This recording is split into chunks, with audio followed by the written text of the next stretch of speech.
Cari telespettatori, eccoci al nostro consueto spazio riaggiornato naturalmente con lo Speech CGIL e questa volta con Renato Bressan qui con noi in studio, ben ritornato. Grazie a voi. Segretario regionale dello Speech CGIL del Veneto. Vediamo di spiegare in modo molto semplice, più semplice possibile, questa iniziativa che è molto importante dal punto di vista sociale, che sono i piani di zona, cioè una programmazione che viene fatta con le amministrazioni peraltro, che dà dei risultati concreti e tangibili a livello pratico.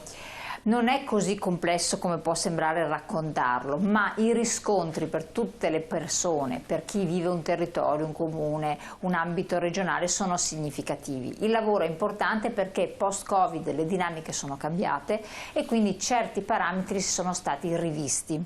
E allora Renato Bressan, che tipo di lavoro avete fatto? State facendo, perché in realtà lo studio è in corso, no? Sì, quando parliamo di piani di zona è una formula ovviamente che ai più risulta un po' estranea. In realtà poi parlandone diciamo che ai più capiscono cosa sono perché usufruiscono dei servizi dei piani di zona.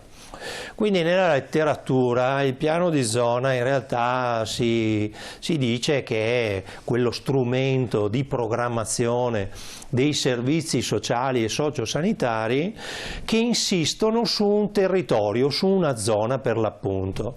La zona qual è? La zona è il distretto. La zona è il distretto sociosanitario. Quindi la famosa USL. Sì, nelle ULS ci sono più distretti, ecco, ma fanno capo alle ULS ovviamente.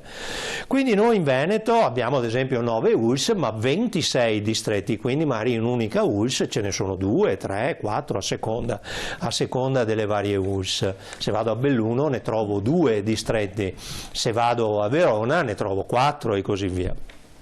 Ora, per ogni distretto, quindi, raccoglie una serie di comuni che fanno capo a quel distretto. I sindaci di quei comuni partecipano a quella che viene chiamata, come dire, la conferenza dei sindaci e il distretto, il comitato di distretto dei sindaci, che sono gli organi istituzionali dei piani di zona. Questi organi istituzionali che fanno capo all'ULS si affiancano a quelle che sono le realtà territoriali, cioè le associazioni, le organizzazioni di volontariato e anche il sindacato e quindi anche noi. Questo perché? Perché sostanzialmente ancora nel 2000, attraverso la legge 328 dell'allora ministra Livia Turco, che faceva parte del secondo governo Amato ed era ministra delle politiche sociali, disse ad un certo momento: guardate che i servizi sociali, sociosanitari che eroghiamo sui territori devono trovare il contributo anche di chi in qualche maniera sta sul territorio. E quindi questo vuol dire per l'appunto le associazioni di volontariato, le cooperative, le organizzazioni eccetera eccetera. Perché? Perché fino a prima diciamo che erano gli organi istituzionali che stabilivano quali erano i servizi. In realtà questi servizi c'è bisogno che ci siano chi opera sul marciapiede, che sa quali sono i problemi che hanno le persone, la gente, cioè quelli che si trovano magari in una situazione di difficoltà. Ecco che allora noi partecipiamo ai piani di zona e quindi ai tavoli dei piani di zona e dentro a quei tavoli noi portiamo il nostro contributo. Come si articolano i tavoli dei piani di zona? Sono 6. Quindi noi troviamo il tavolo famiglia. Ecco, qui c'è una slide che così possiamo mettere in onda dalla regia, che indica appunto le fasi di analisi e riflessione che riguardano queste aree. Esatto. Qua. Quindi noi troviamo il tavolo famiglia, il tavolo degli anziani, il tavolo della disabilità, il tavolo delle dipendenze, la salute mentale e la povertà e inclusione sociale. Queste 6 aree vengono, come dire, convocate, sono 6 tavoli che vengono convocati periodicamente da quello che viene chiamato l'ufficio di piano che fa parte dell'ULS e lì partecipano alla discussione e quindi si impegnano in qualche maniera a trovare le soluzioni rispetto ai problemi che vengono via via, che si modificano nel corso del tempo, per erogare i servizi più adeguati. Di quali servizi parliamo? Allora parliamo dei servizi legati alla presa in carico e quindi all'accesso ai servizi, parliamo dei servizi residenziali, quindi nelle strutture residenziali, parliamo dei servizi semi-residenziali, quindi i centri diurni, parliamo dei servizi a domicilio, quindi del servizio di assistenza domiciliare, dei pasti a domicilio, cioè parliamo di quella rete di servizi che, ripeto, sui territori vengono erogati e con il contributo dei piani di zona, come dire, vengono estesi a tutti coloro che ne hanno bisogno. Quindi un modo per semplificare, le istituzioni possono agire sul territorio dando un certo tipo di erogando un servizio, dal momento in cui esiste anche un confronto tra più parti, le parti sociali, sindacati e quant'altro, che fanno le istanze, presentano le richieste dei cittadini, i bisogni che ha la cittadinanza, a vari livelli, vari tipi di bisogni, dalla famiglia, gli anziani, i disabili, insomma vari tipi di cose, e si cerca poi di organizzare, anzi distribuire le risorse. Programmare, si dice, il servizio sul territorio, questo si chiama, come dire, il piano di zona programmatorio, nel senso che si programmano i servizi sul territorio in termini triennali. Perfetto, un esempio concreto che riguardi gli anziani, quale potrebbe essere? Ma sono ovviamente, per noi in particolare, come dire, abbiamo le strutture residenziali, ma anche i centri diurni, il servizio di assistenza domiciliare, cioè quello che viene erogato direttamente a casa, quindi a domicilio dell'anziano, che magari non ha la possibilità di potersi lavare, di poter mangiare da solo, di poter anche stirare i vestiti. Ecco, questi servizi di assistenza domiciliare vengono erogati attraverso i piani di zona con operatori sociali che vanno a domicilio e fanno questo lavoro, il pasto a domicilio. Perfetto, non è in grado di farsi da mangiare, quindi gli si porta il pasto a domicilio. Benissimo, io mi metto nel panno di chi ci ascolta e dice: sì, io sono una persona anziana, molto anziana, ho bisogno di qualcuno che mi porti da mangiare a casa o che mi venga a lavare almeno una volta ogni tot. Certo. Cosa può fare questa persona che si trova sola? A chi telefona, a chi si rivolge per attivare questo meccanismo virtuoso? Allora, per l'attivazione di questi servizi, quasi sempre, quindi dei servizi domiciliari di assistenza domiciliare, si chiama il comune e quindi si chiama sostanzialmente l'ufficio legato ai servizi sociali. Quindi il comune, come dire, si attiva per dare quella prestazione a quell'anziano che richiede quel determinato servizio. Se invece si tratta magari di assistenza domiciliare integrata, allora qui, come dire, si chiama il distretto sanitario. Poi le persone, noi sappiamo bene, sanno benissimo qual è la sede del distretto, chiamano il distretto, lo conoscono, eccetera, eccetera. Guarda che quella persona è stata dimessa dall'ospedale, non è in grado, come dire, ancora di poter condurre la propria vita normalmente perché l'ospedale fa la cuzia, dopodiché ha ancora bisogno di assistenza. Spesso non ha solo bisogno di assistenza sociale, come il servizio di assistenza domiciliare, ma ha anche bisogno di un servizio sanitario. Quindi c'è l'assistenza domiciliare integrata, si chiama, perché mette assieme il sociale con il sanitario, quindi vuol dire che va fuori l'operatore sociale con l'infermiere, il medico, eccetera, perché ha bisogno delle punture, ha bisogno di una flebo, ha bisogno di qualcosa di questo genere. Qui, deve essere il singolo, il privato ad attivarlo? Beh certo, nel senso che magari le istituzioni non sanno che quella persona ha bisogno, quello chiama e dice: io ho la necessità di avere quel tipo di servizio, e quindi lo attivano e vanno a domicilio e gli fanno il servizio.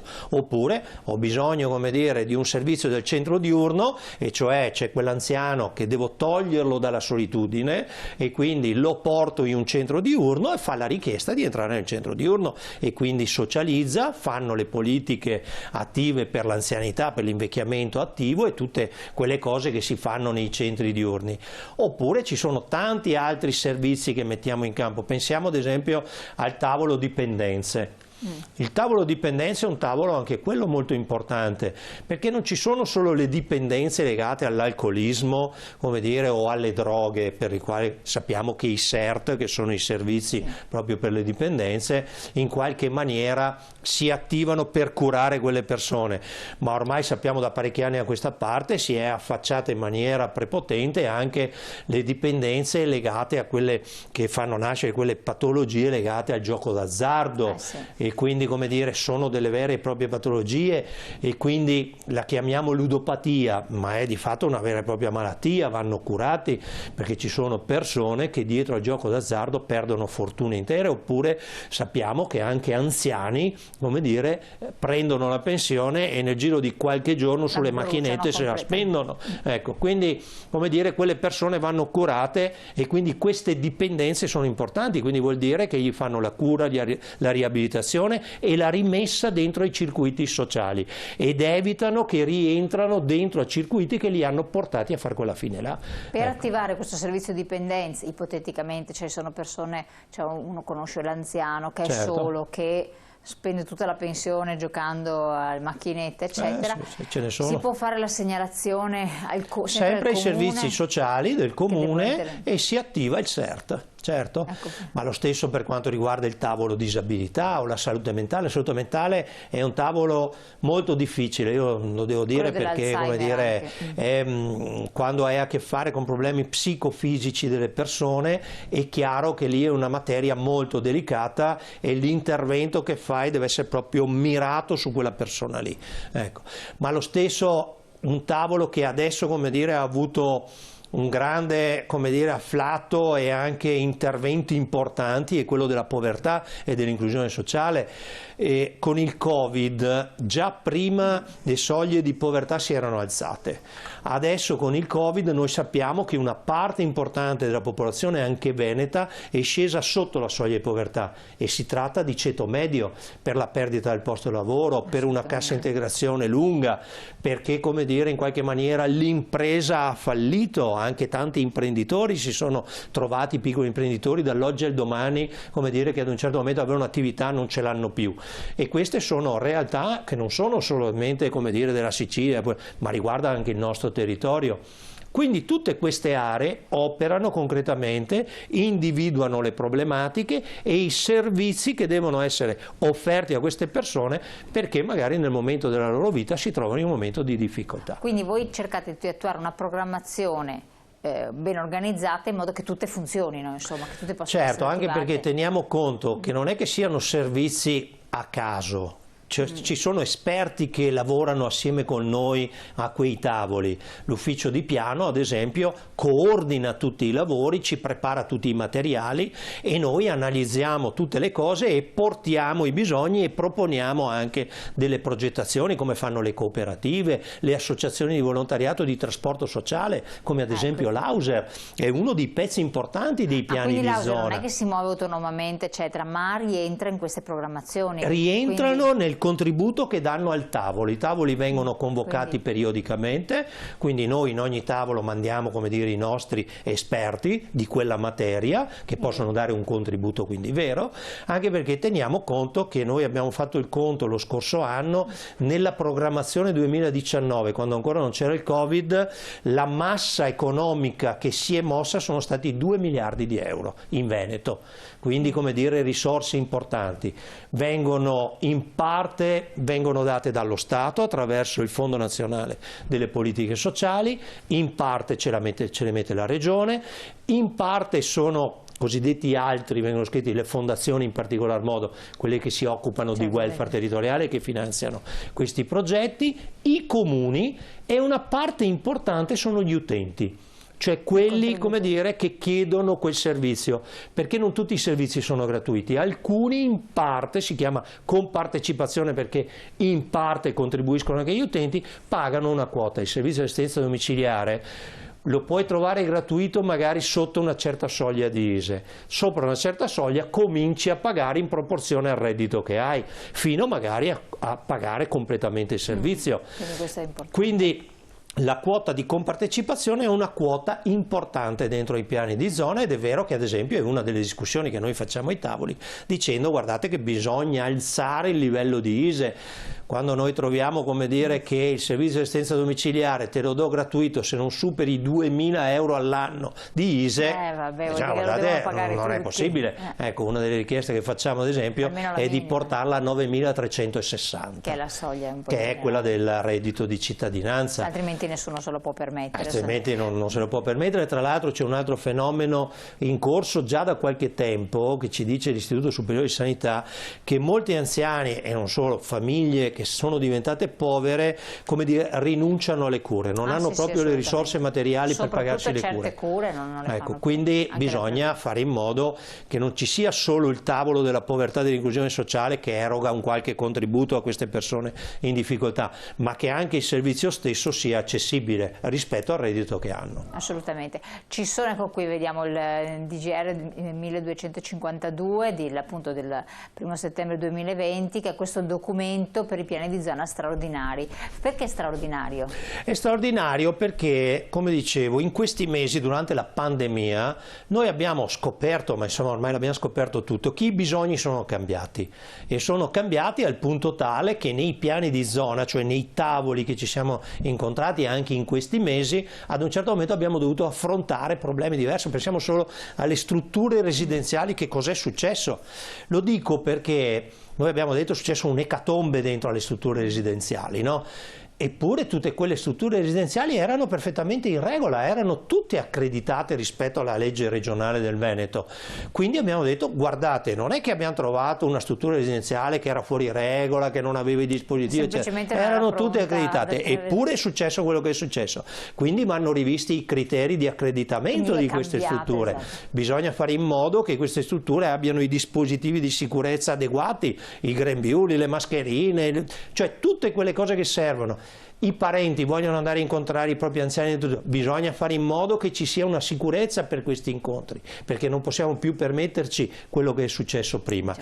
Ma dicevo, quando abbiamo fatto questa esperienza è servita perché la Regione Veneto il 1° di settembre ha emanato questa importante delibera regionale. Che cosa ha detto in questa delibera? Ha detto delle cose semplici. Ha detto: guardate, è cambiato lo scenario, sono cambiati i bisogni, bisogna modificare profondamente i piani di zona e renderli straordinari per il 2021. Quindi noi quello che stiamo facendo in questo momento è ricostruire gli interventi di piani di zona. Adesso da qui a fine anno dobbiamo incontrarci almeno 2 volte con i distretti, quindi con i piani, e lì mettere dentro tutta una serie di proposte che abbiamo affrontato anche nel convegno scorso e che stiamo alimentando territorio per territorio. Perfetto. Chiarissimo.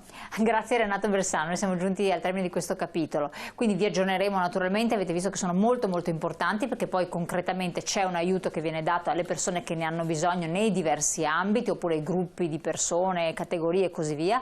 Io adesso vi lascio alla pubblicità, ringraziamo il nostro ospite, lo Spicigelli, di questo intervento. Naturalmente restate con noi, perché poi noi continuiamo la nostra trasmissione con gli altri approfondimenti. A tra poco.